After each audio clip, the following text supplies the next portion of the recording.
G'day guys, Troy K here and welcome back to another year of K Brothers Pythons. Hope you all had a good break and a safe break over the Christmas and New Year period. I know we did.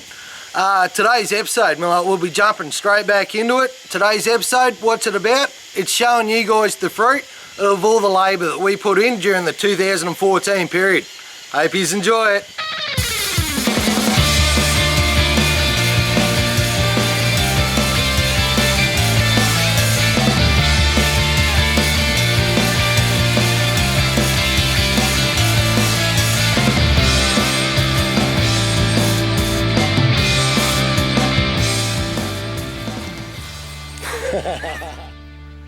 Alright guys, so you remember back in episode 1, we had that one little rack back there in the corner and we said we're going to fill the room. Check it out. Granted, that's empty. We still got eggs cooking though, so don't you worry about that one.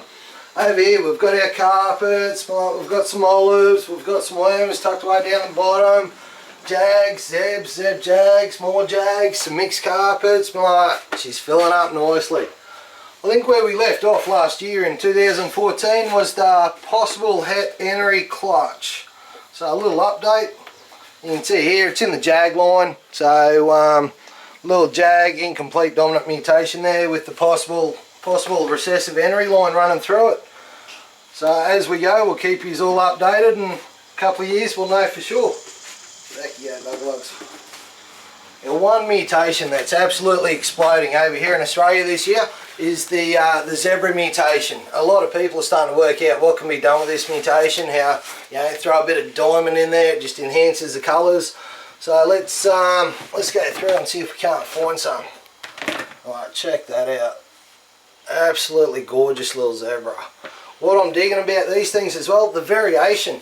You've got your, see if I can't find one, yeah. So that, to me, that's a classic zebra python right there, classic zebra jungle. You got that, you got the nice light ones. I think, let's see if we can't find, there we go. A nice little dark one for you.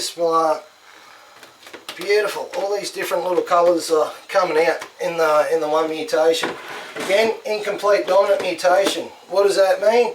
You pair that with your wild type, half your clutch are going to come out zebra, half your clutch should come out wild type.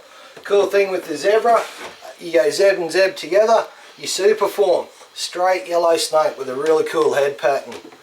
Next on the list, double gene animal, caramel zebra. Where are you? Right there. Again, caramel's incomplete dominant mutation, zebra incomplete dominant mutation. You put them together, bam, caramel zebras. Absolutely gorgeous. Like the zebras, cool thing with the caramel zebra, you put a caramel zeb and a caramel zeb together, not only do you have the chance of producing your super form in the zebra, you also got the chance of producing your super caramel super zebra. Check out Paul Harris in UK, over in UK Pythons. I think he's thrown a couple of photos up of them. Absolutely stunning. Triple gene animals. We only cracked the one this year, but it's the caramel, the zebra and the jaguar all in the one animal. Absolutely stunning.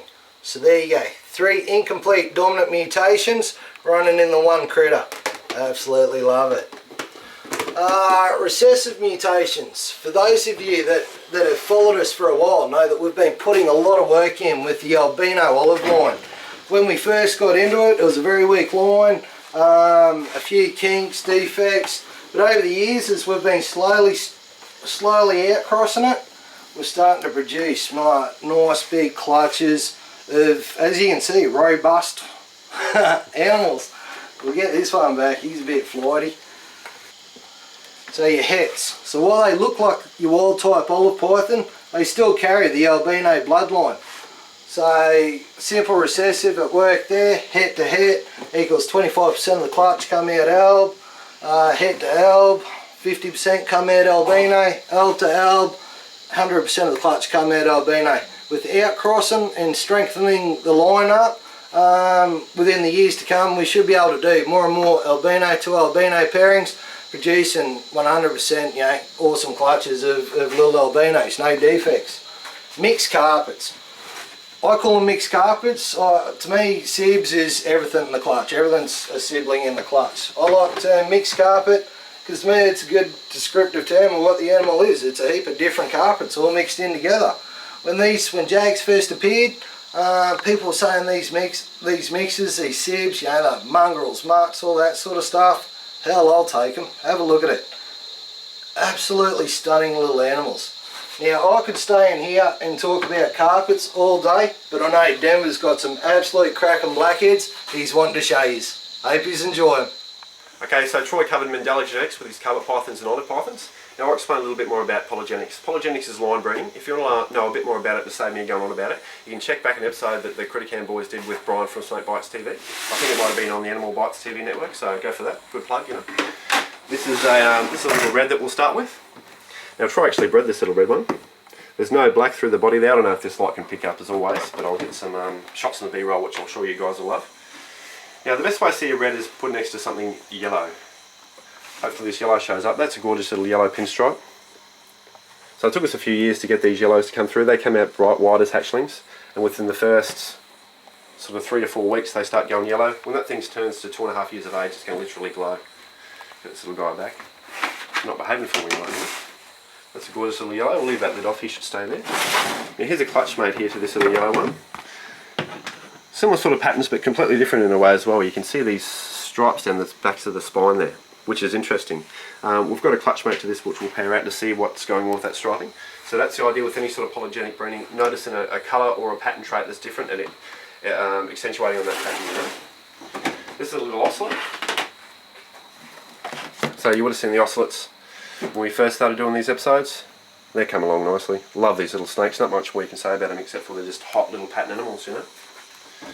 That one back, gently preferably. And we'll go through to the golds. The golds we started with just a little bit of gold underneath the chin, and with years and years of breeding, polygenic breeding, it's accentuating that pattern more and more. More so the colour, but it's going through into the body pattern as well.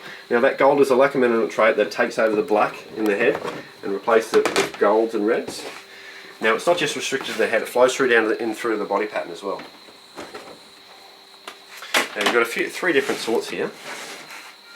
This is a classic sort of pattern of a classic black-headed python. You see this is a different one here, it's got some stripes down the side. I'll pick that up and spin that around. You see the stripes on the side almost separate the dorsal pattern down to the side pattern, which is interesting. So we'll do a bit more breeding on that to see if we can accentuate that pattern as well. This is what we're most excited about through the golds at the moment. And this is its bareback sort of a pattern. Troy loves that name, bareback. Understandably. You can see that bareback pattern through the back of the spine there. There's no pattern whatsoever.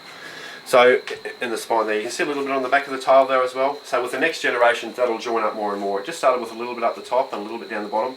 It's flowing through in the body pattern there now, so it's getting closer and closer. End result being a full bareback, bare spine, black-headed python. So if you love this, you'll love the next bit. Cue the music.